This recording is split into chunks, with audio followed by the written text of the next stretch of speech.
Welcome to Kyle Anthony's UFC Betting Show. I am Kyle Anthony, and welcome to the podcast.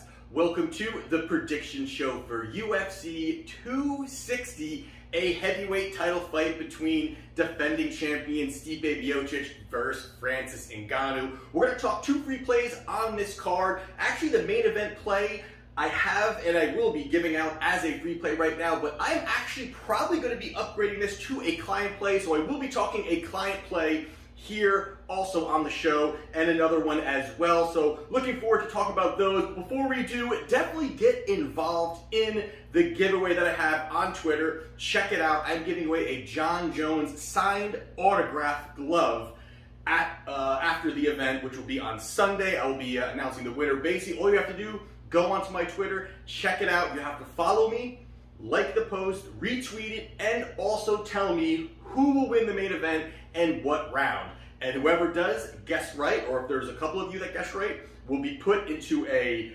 hat. One will be a winner, and that's all you have to do to get involved and be a part of this free giveaway. So definitely check that out. Link in the description to my Twitter account as well. But also more importantly, we are off a nice, solid performance last week. We went 3-0, including our free play, which was Derek Brunson plus 150. So it was a nice weekend last weekend, but we got to keep it going. Nice way to get on the client plays. We were 2-0. We had some cancellations. We had Gregor Gillespie, and we had some other plays going on that were canceled. So a lot of that does happen. But I will, on this card, I'll have about 4 or 5 plays that I'm looking at for this event, and like I said, one of them will be, more than likely, will be what I'll be talking about in the main event play. So let's get into that right now. We're going to talk the main event of the evening between Stipe Miocic and Francis Ngannou. So this is one here where it's part 2, and like we always do here, we always like to go down 3 fights for each fighter, see what we see if one fighter can expose the other fighter,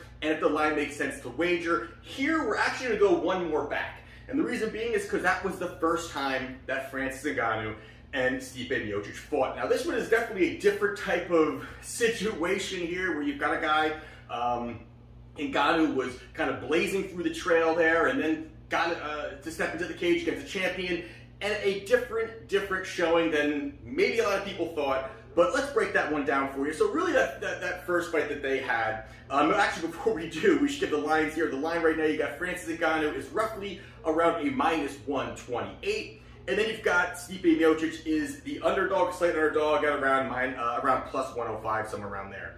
So again, now let's talk about that first time that they fought. Now this was a situation where you've got, Ngannou, who was 20, 30 pounds bigger than Stipe Miocic, and this was one where it was going to be a one and done, a big shot landed for, drop Stipe, or Stipe going to, find that opportunity to kind of get it all together and drag it out deeper and put the big guy away.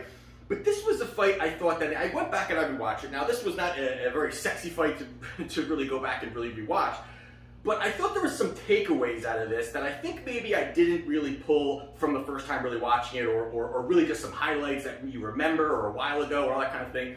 And again, I've seen all these fights multiple times, but it was good to go back with a different sense, a different mind frame. And in this fight in the first round, obviously the big part was Ngannou's looking for the bomb. I mean, he kind of pushing forward, he's looking for the big shot. Stipe kind of staying on the outside, kind of, playing good defense. And really kind of just looking for the big shot. And the big part here, and I think a lot of people kind of, are pounding this home, is, the takedowns.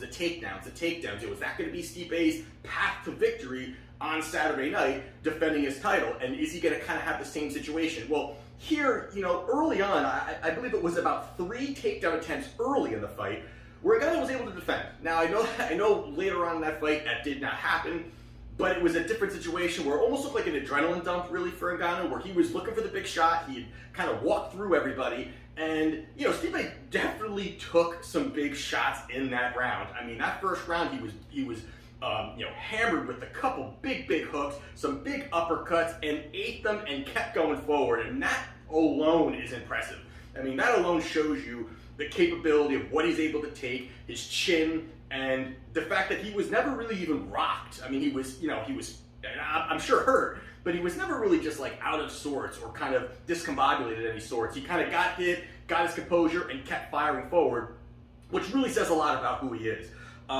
But really at the end of that round, that's where really when Stipe started to, get the takedowns and started to implement a little bit more of a game plan. And he was working off of the, a check hook, a check jab, where really you had, Ngannou throw a shot, he threw a quick straight. He was countering nice against the big guys. So there was definitely some positives in that first round, although the first round was kind of a crazy situation because Ngannou was just walking Stipe down. But going into that, the second round and the rest of the fight was really, you saw Ngannou going into that second round and had nothing. I mean, he really looked like he was very slow. He didn't have much really going on. Almost at the point where he looked off balance. I mean, looked like he almost looked confused that, wow, I'm in the second round now. Like, I was not expecting this. And obviously, throughout that fight, you see the multiple takedowns, you see what he did, you see how he got him down, controlled the action, peppered him with some shots. Ngannou really had nothing. I mean, there was even a point where it almost looked like he didn't want to be in there because he just knew he had nothing left. Stipe had the gas tank and kept working through that. Now, again, this is a fight where you can't really dive too much into, but I also believe that there are takeaways. I'm going to talk more about that at the end of my breakdown of this fight, when I tell you who I like as the play. But overall, I just really thought that, if he had landed that big shot, we would all be talking about how great Ngannou is, although he still is, consistently getting out there, getting victories, quick knockouts.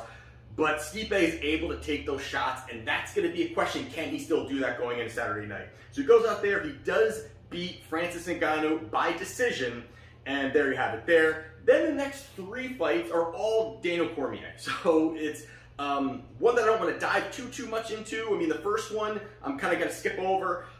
Reason being, it was, good fight, but again, some eye pokes or whatever it may be. Daniel Cormier lands a big shot, knocks him out in the first round. That was it. But I really want to dive into that second fight because there's a lot more going on, obviously. It got into later into the rounds of the fourth round. And stylistically, is this something that maybe Ngannou can do in the cage, or is this something that Stipe can do in Ngannou? And in the situation here, you really had it in that first round. I thought that after, they had the first fight where obviously the big shots were landed. DC kind of came forward. He threw that big hook, dropped them, finished them. This was a spot where DC definitely changed his attitude. His game plan. He really went in there and mixed it up right away. And some of the things he did right away was he threw about 4 leg kicks early. I mean, he didn't really throw too many early in that first fight. Goes out there, throws leg kicks, threw out a jab, was giving different looks to Stipe, and you could tell that kind of threw Stipe off a little bit. He definitely wasn't prepared for it. There was even spots where, DC faked the takedowns, and that's something that DC didn't do too much overall. I mean, he definitely, you saw in the second fight, and we'll talk a little about in the third fight, where, he went for early takedowns and kind of got away from that game plan completely. That was definitely his downfall, I think, in both fights. But nevertheless, he goes out there, he got a big takedown late in the fight, late in the first round, got the takedown. It was almost like a body slam takedown, big high-level takedown. Ended up looking really good there in that first round. Even into that second round, DC still showed the hand speed, better boxing. Even with this, with Stipe having the longer range, this really was saying a lot about the way that DC actually has good hand speed, good boxing, good technique, and landed some nice shots overall. After the first 2 rounds, DC and significant strikes was at 80%. 80% landing. Now that is very impressive. Now if you're going to utilize those kind of statistics against someone like Ngannou, that's not going to last very long if those are the kind of landing ability. Now I'm not even comparing the two, but again, 80% significant strikes landed for Daniel Cormier in the first 2 rounds is, I think, something to take away from in this fight. But going into it, when you go into the third round, it started to slow down a little bit. DC kind of started to slow down a little bit.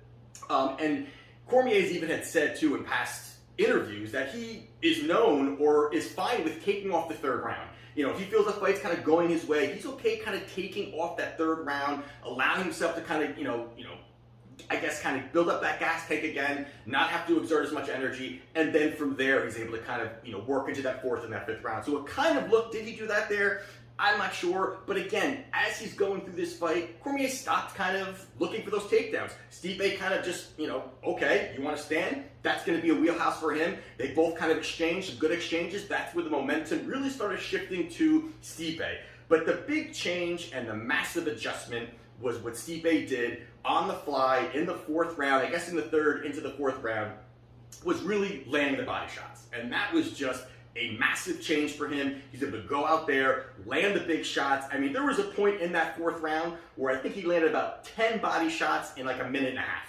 And it was nothing that, you know, Cormier looked completely baffled. And the weird part is, even when Cormier was kind of hurt, he never looked for the takedown, never looked for the level change. Even when he did, it was kind of sloppy. You know, he never really pushed for those doubles. Kind of, again, I keep kind of going into that conversation because, again, it's very confusing when I was watching it. Like, where is this guy's wrestling? But he goes out there, lands a big body shot. That just crippled and melted DC. He goes out there, puts a stamp on it, and ends the fight. Stipe wins via TKO. And then in the 3rd fight here, this was another spot here where, you know, early on, Stipe looked great. DC looked great. And Stipe kind of, you know, stayed on the outside. They talked about Stipe wanting to pick it up earlier, wanting to get that volume out earlier, and he kind of stayed where he was. A great jab, great setting up leg kicks. You know, again, the takedowns, you didn't really see them, you know, again, as much. And throughout this fight, again, you don't see the takedowns really in the wheelhouse for Stipe. But going later into the fight, later into the rounds, you definitely saw Cormier. I thought Cormier won the first 2 rounds. I thought he won the first 2 rounds. Going into the 3rd is where it started to be, where kind of the momentum again was going that way. And when DC started slowing down, that's when the output started coming out for Stipe. The sloppiness again started happening with DC, but then the eye poke, which is definitely a massive change. I mean, everybody had seen the videos and the pictures of Cormier after the fight, how he looked, how his eye was kind of almost looked like it was not even placed right in his face. It was kind of a weird situation. But Stipe goes out there, gets Cormier to just kind of, you know, batters him later into the fight. Cormier even fought pretty well, I gotta say. I mean, even for a guy with one eye at that point, for about a round and a half, actually fought pretty well. Was landing some shots. You know, having one eye at that point, I think is pretty impressive for him to keep going, keep looking okay. But Stipe gets the job done. So enough about that. I'm kind of sick of talking about Stipe and DC. But there you have it there. Stipe wins again and defends his title. Now on the other side, you've got Francis Ngannou. Now this is a situation where you're going to have very quick fights overall here. So, you know, 3 fights ago was against Cain Velasquez. That was a 1-round, 26-second knockout. This was one where, you know, I did actually play Ngannou here. I think he was like a plus 150 going into this fight here. He goes out there, he gets the big knockout. You know, had good space. Even Cain tried to cut distance, get in close, landed a short shot underneath. Cain kind of talked about it was his leg. That's kind of bullshit. I think we all know that. But then that was the end of Cain. Ends that fight, wins in the 1st round. Same thing, he goes up against Junior Dos Santos, same kind of situation. Dos Santos trying to keep on the outside, but again, that awkwardness that you know, Junior Dos Santos has. You know, we talk about that, I think, every single time we talk about Dos Santos on this show. He absolutely, you know, has his back to the cage and kind of does this weird run or kind of weird movement. Same thing with Overeem. He's kind of known for that same thing where he's almost, you know, terrified to have his back against the cage and is willing to run away. And that's kind of even here, you know, Dos Santos got hit with a big shot, turned his back completely, which I don't know what the hell you're doing there. Ngannou just keeps throwing bombs, drops him, finishes the fight, wins in the 1st round and basically in the 1st minute of the 1st round.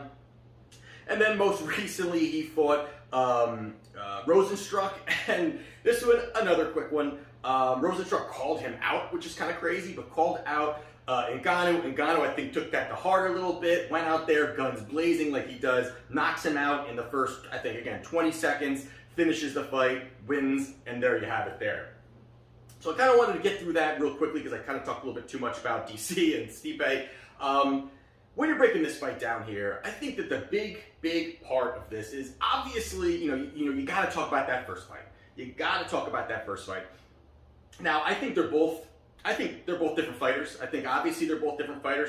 But I think Ngannou, definitely the one situation that going into that fight was, and now there's rumors, and you take it with a grain of salt, but the fact that they said he was like in Paris and he was, kind of believing his own hype, and he was just kind of like, do I really need to train hard? And, he was just kind of rolling through people, and Dana's talking about, how he knocks everybody out, and I'm not sure about, but the punch that's like a Ford Focus or whatever the hell car it was. So like all of these things were kind of going on, maybe believe his height, and the fact he was 20 pounds what he, over Stipe, and now has slimmed down. So I think a lot of that now, a little bit of the focus, I think, is going to be part of this. I think that's going to help him overall. And again, that's a grain of salt piece. That's a grain of salt piece.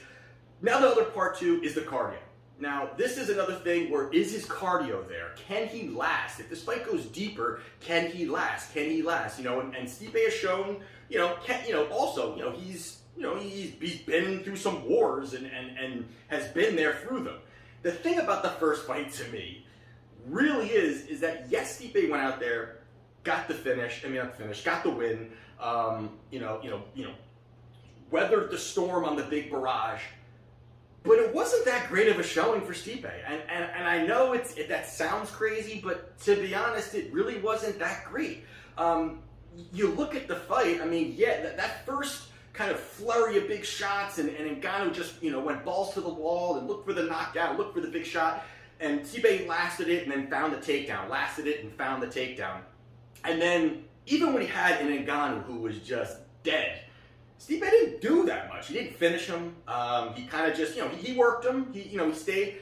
But it wasn't this, you would think in most situations you got a guy like him who is going to be on top of you. You got, Ngannou who is kind of has nothing in the tank to put the stamp on it, to get the finish. So to me, it wasn't as sexy of a win as I think a lot of people say, oh, Ngannou, went out and just blew it and did nothing. And I think right now he is really hitting his stride at this point. And I think this is a great spot to take Ngannou here. Now, I know that a lot of people are going to say the champ plus money, although it's, it's like plus money, but plus money. You also look at the situation of Stipe has beaten some great fighters, no doubt. But a lot of them, to me, aren't aging as well. Now, he beat Dos Santos not long ago, Verdum, Arlovsky, then he did beat DC 3 times, and that's a massive, massive thing, obviously, but you got a guy who's kind of tailing off at the end of his career. I got to say that if you even look back at those three fights with Cormier versus Stipe, Cormier looks in fantastic shape in that first one, and he slowly gets fatter and more out of shape. And that's, you take, again, to me, is now you've got a guy in Stipe who's starting to tail towards the end of his career. Now, heavyweights, I know, last longer. You can be in there, in your 40s and all these things. But you've got a guy in Ngannou who I think is really hitting his stride. I think that defending takedowns, he showed he actually wasn't that bad at defending takedowns in that first round. Now, I know at the end he was gassed, all this stuff. The slimming down, I think his movement's a lot different. And I think he's gonna fight smarter, because a lot of times in that first fight, he just threw wild. And he still does have that wild, crazy strikes, but they're not as wild as everybody thinks they are. I think it's a lot more calculated. I think that they're not as at the point where he's just aimlessly throwing. He has that weird angle that he just fires from. And I think that's what makes him even more dangerous, because a lot of guys don't throw from those angles. You can't even probably find a sparring partner that throws an uppercut. It's almost like a hook uppercut. And that's the way he fires. And that's very difficult, I think, to defend. You're not used to defending those angles. That makes it hard. And I think in this spot here, I think he can come out there. I think he could, early, be smart early. But I think this is a spot where he's going to find the chin. He's going to be able to put a stamp on that. I really like Ngannou here. I think that the price is good. I know that, I actually think that the price could get a little bit better for him, I think, because I think there's Stipe money that's going to be coming in. And I can't blame anybody who goes out there and takes the defending champion at basically a pick'em. I can't blame him on that. But I like Ngannou here. I think this is his time to take over the division, to be a champion, and then to go out there and to possibly be fighting Jon Jones in the next fight. So for me here, as one of my free plays, and as probably a client play, will be Francis Ngannou to defeat Stipe Miocic at -128. And then the other one I'm going to talk about real quickly and just kind of give it out again is a prop play that I do like here. It's between Thomas Almeida and Sean O'Malley. They got O'Malley who's around a -130. -300. And this is a spot here where, O'Malley, he did lose that last fight. He lost against Vera. It was kind of an ugly fight. He's saying, people are kind of mocking him that he says he's still defeated. And let's keep that to the side. what we got to focus on here is his skill set and what he can do. And after he had that impressive knockout on Dana White's Contender Series, he did have back-to-back decision wins. Did get wins, but back-to-back decision wins. And since then, I think he has looked really good. The way that he's kind of building his frame a little bit. He's a skinny guy, but building his frame a little bit, looking a lot sharper, having back-to-back knockouts over Jose Quinones and Eddie Wineland. But I think this is a spot here where how this stylistically matches up. And you've got a guy, Almeida, who is completely willing to stand and trade. He's completely willing to look and get in the pocket, stand, strike, not looking to, back off. He wants to keep the pace. He's going to look to get a name off of knocking out or defeating O'Malley. He's not going to play it safe. I think these are two guys that are going to stand in the middle and trade. I don't really see it being a peppering from the outside. O'Malley's not really like that. Also, Almeida is definitely not like that. And I think that even Almeida, when he recently lost, I think it was against Martinez hasn't been the finisher kind of guy. I think this is a spot where the range he's striking and the combinations and the quick hand speed of O'Malley is really going to be a good spot here. I like the knockout for O'Malley at plus 140. I think you're getting off the big number. You're getting off the minus 300. You're getting a solid price here on a guy that I really believe stylistically it matches up well. I think it's very hard for these two guys in a small cage to go the distance. I think it's really hard for this to go the distance. So I do like, as a prop play that I will be sprinkling some money on, will be O'Malley to win via knockout plus 140. So there you have it. Those are my plays for UFC 260. Really excited about this main event. Want to see how this is going to pan out. And again, if you want to get involved, Jon Jones, signed glove. Check out my Twitter, link down in the description. If you want my package for WagerTalk, you can take a look at that as well. Again, I'm going to have about 4 or 5 plays up on the package. Take a look, and there you have it. We will see how we do this weekend. And this is Kyle Anthony's UFC Betting Show, and I'll see you next time.